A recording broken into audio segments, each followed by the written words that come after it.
There are fresh indications that denuclearization talks between North Korea and the U.S. could get back on track. North Korea's Vice Foreign Minister said that Pyongyang has the willingness to talk, with U.S. President Donald Trump calling the announcement interesting and that meetings are a good thing. But shortly after that offer, the North made another provocation, testing launched projectiles for the 10th time this year so far. Amid those developments, Trump fires his national security advisor, John Bolton.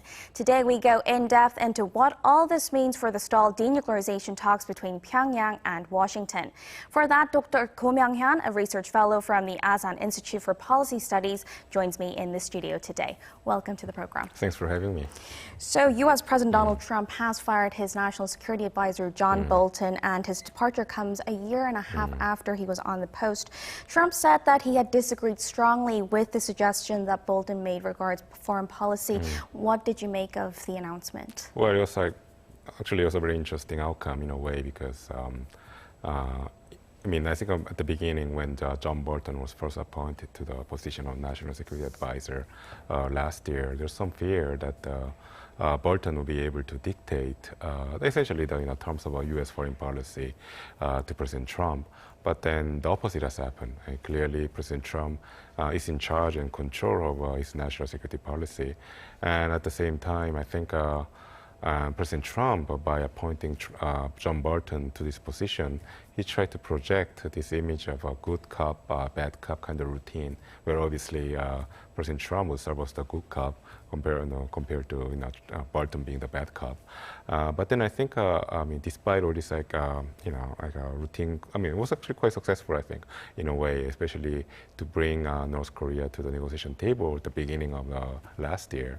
But I think there are also occasions in which President Trump probably could have felt that he was pushed to take hard options because of John Bolton. For instance, President Trump agreed to bomb Syria, and also he withdrew the U.S. from the Joint Comprehensive Plan of Action (JCPOA), the nuclear deal with Iran, probably compared by John Bolton. So, and then especially in the Middle East, by following John Bolton's suggestions, President Trump is in a bind. He's in a very confrontational a situation with Iran where there's no easy way out for him. So I think all this accumulation of frustrations. And also there's North Korea because I think John Bolton's hard line towards North Korea has upset the North Koreans a great deal, and the North Koreans expressed such feelings publicly. So I think the accumulation of all these frustrations made President Trump to think that the good cop, bad cop routine was working well, but then now it looks like John Bolton is having too much influence in his foreign policy. So therefore, I think he's trying to take back the control more than create the perception that he's really in charge, even though clearly President Trump was in charge all the time. So like you said, Bolton has been long known as a hardline conservative, and firing him means removing one of the most hawkish voices within the Trump administration.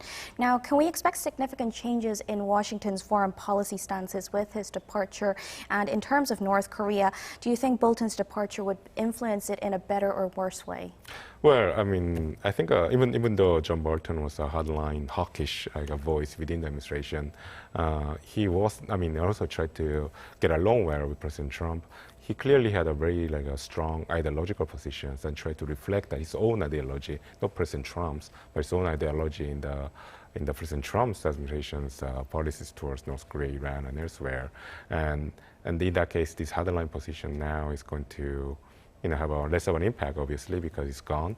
Because the remaining members of President Trump's national security team tend to put priority on having a good relation with their boss rather than imposing certain agenda of their own.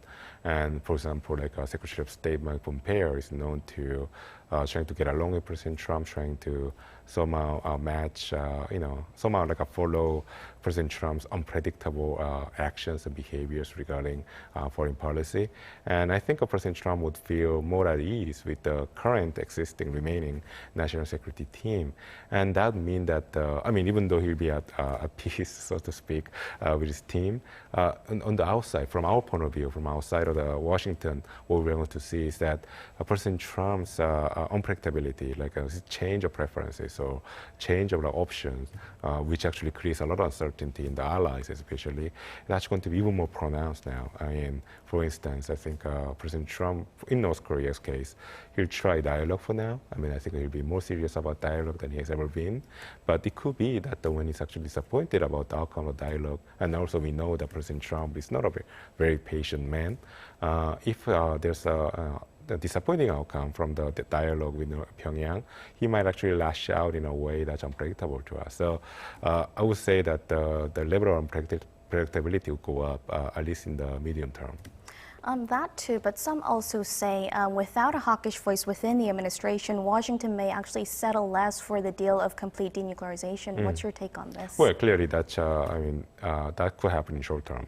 President Trump's priority right now with North Korea is continue the dialogue, and I think President Trump's probably, yeah, actually, I think he understands very well the meaning behind North Korea's multiple provocations that took place last month. And then I think he understands that North Korea is on the verge of withdrawing from the dialogue. And I think this fear that this idea of stability and continuation of dialogue with North Korea could collapse probably also in part reflecting his decision to fire John Bolton. So I think because of that reason, your reaction in response to all these, confrontations that are happening around the world, I think President Trump will invest in dialogue with North Korea in the short run. But then, fundamentally speaking, the problem between North Korea and the United States go beyond the simple personal dynamics between John Bolton, President Trump, or Kim Jong-un even. I would say it's all about North Korea's ultimate objective of being recognized as a nuclear state. I'm not so sure whether President Trump would actually agree with North Korea in that regard. I think even within the existing national security team, there will be a lot of opposition to the idea of granting North Korea the status.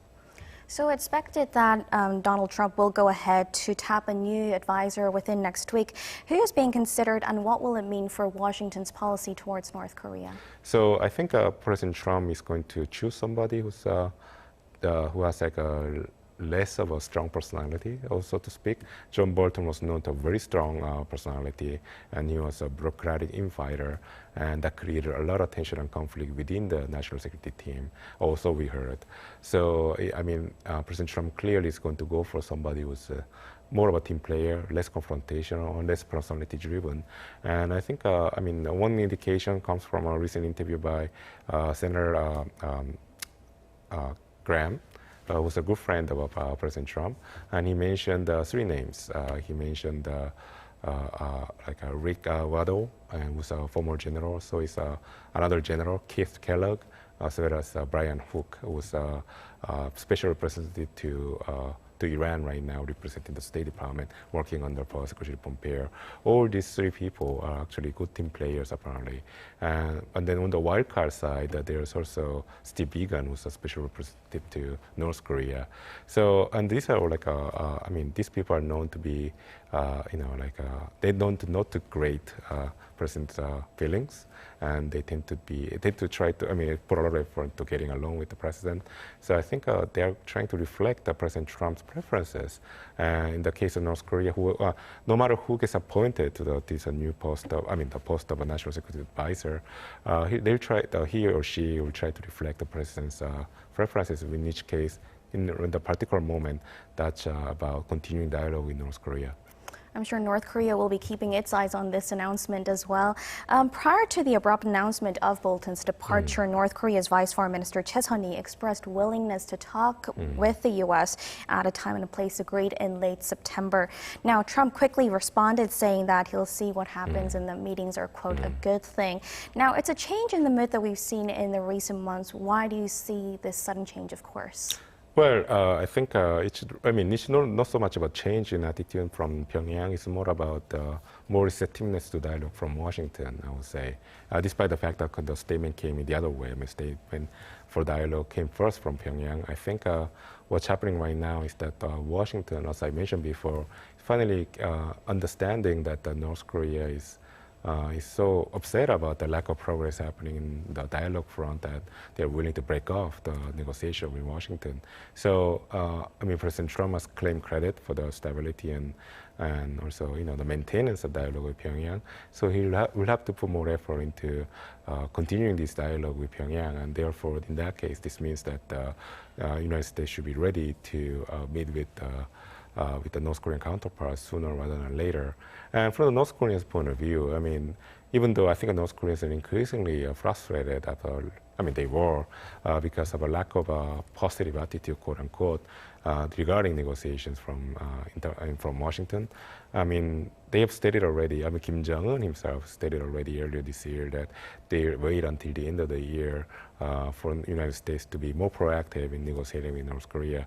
So there's still, North Korea, even if they are skeptical about success of this new round of negotiation, the working level talks, North Korea by fiat, by what Kim Jong-un said earlier this year, will have to we'll have to meet with the United States to restart this negotiation. So I think that's the logic behind the current round of meetings. So despite these prospects, just hours after suggesting the talks, North Korea went ahead and pushed the button again, launching more projectiles on Tuesday local time. Now, the regime said that it tested a super large multiple rocket launcher, but stopped short of declaring it as a success. What do you make of this launch? Well, this launch, it's very interesting that North Korea has carried out these days right after issuing this statement that they are willing to sit down and talk with their American counterparts. And this clearly was done to set the tone for the upcoming working level talks. Clearly the North Koreans want to send a message to Washington that this time, this round of talks is going to be different from the last round of talks. Last round of talks was more amicable, and clearly there's a belief that North Korea and the United States were pretty much on the same page for the first time regarding their mutual goals and objectives.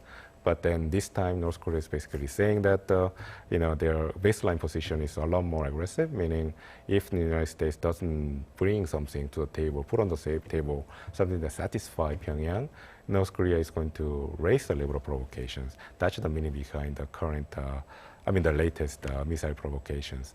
As for the missile itself, it's very interesting that the North Koreans are carrying out multiple different tests of possibly different versions of these short-range missiles, and this is happening because President Trump essentially gave North Koreans immunity regarding testing short-range missiles. I think the North Koreans are taking the full advantage of this opportunity to perfect the technical side of their short-range missile capability.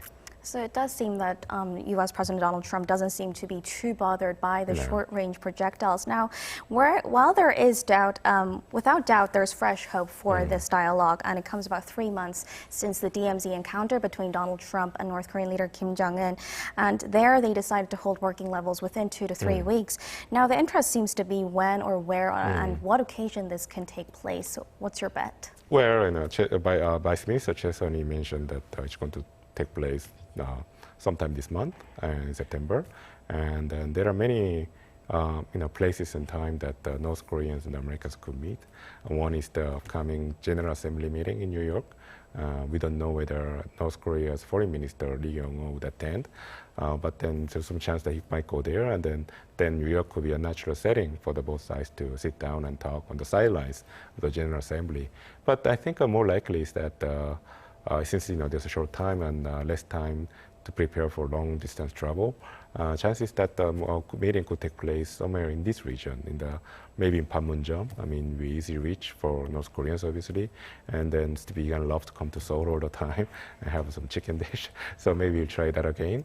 Or maybe in China, in Beijing, because right now Beijing is trying to play more of a high-profile role in the negotiation between Pyongyang and Washington. And we know that Pyongyang somehow made a sound to the Chinese that China should play more of a mediator role between the two countries, between the United States and North Korea. So Beijing could be another setting. But then I would say that there are 3 places now: New York, Panmunjom, or Beijing. So hopefully we will see some progress in the working level talks that have been stalled. Thank you for your insights today. My pleasure. And that wraps up our show. Thank you as always for being with us, and have a wonderful Chuseok holiday.